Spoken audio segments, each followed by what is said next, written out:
Reflexão do texto A Formação do Novo Homem, do livro Pedagogia Espírita de José Herculano Pires. Herculano diz que a tarefa da educação espírita é formar um novo homem. Por outro lado, diz que o nascimento da educação espírita ainda não se completou. O que se faz necessário para que se efetive a educação espírita na sua plenitude? A princípio, depende de nós, cada qual semeando no jardim das suas ideias as atitudes que podem ser benéficas para se colocar este projeto em prática. Também depende de muitas mudanças estruturais nos modelos das escolas. Podemos observar 3 situações.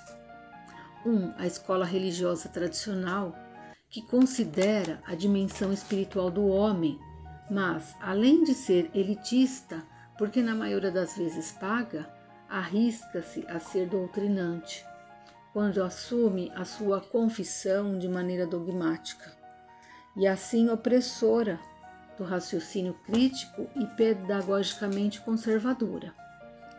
2. A escola pública, laica e gratuita, que é democrática, igualitária, pode permitir experiências pedagógicas inovadoras, dependendo do grau de abertura da lei vigente, mas pode tender ao materialismo, representando de certa forma a chamada ciência oficial, desconhecendo o ser espiritual, e pode estar sujeita aos interesses políticos e ideológicos do Estado.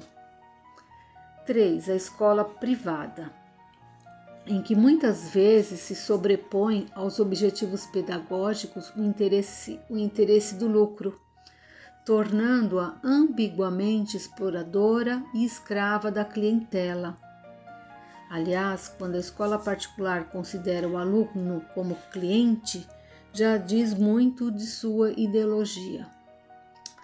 Segundo o professor Ney Lobo, a escola espírita é aquela que imprime os princípios da educação espírita em todas as suas atividades pedagógicas, educacionais e administrativas, estabelecendo o primado da educação sobre a instrução e a primazia da conduta sobre o conhecimento.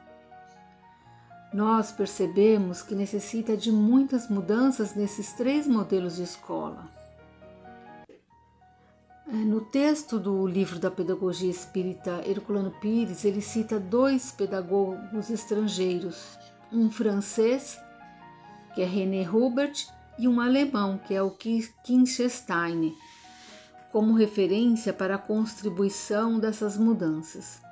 Porém, estes conteúdos são pouco acessíveis, visto que a obra de Hubert, o Tratado de Pedagogia General, não tem tradução em língua portuguesa e raras citações biográficas desse autor. Já o Kinschesteiner pode-se encontrar mais referências biográficas, sendo que ele foi um discípulo de Pestalozzi e criador das escolas de trabalho, com material informativo até na coleção de educadores do MEC. Tão próximo e acessível, nós temos a nossa referência, o que poderá promover novas experiências resultando em verdadeiras mudanças na trilha de Eurípides Barçanufo, de Anália Franco, de Tomás Novellino, de Vinícius Ney Lobo e o próprio Herculano Pires. Estes farão germinar novos modelos de educação. E é no Brasil, com suas múltiplas formas de espiritualidade, e que abrigou de forma mais aberta e mais profunda a racionalidade espírita, que está o cenário para essa experiência inovadora na educação. Não é, pois, coincidência histórica que o projeto da pedagogia espírita tenha brotado aqui.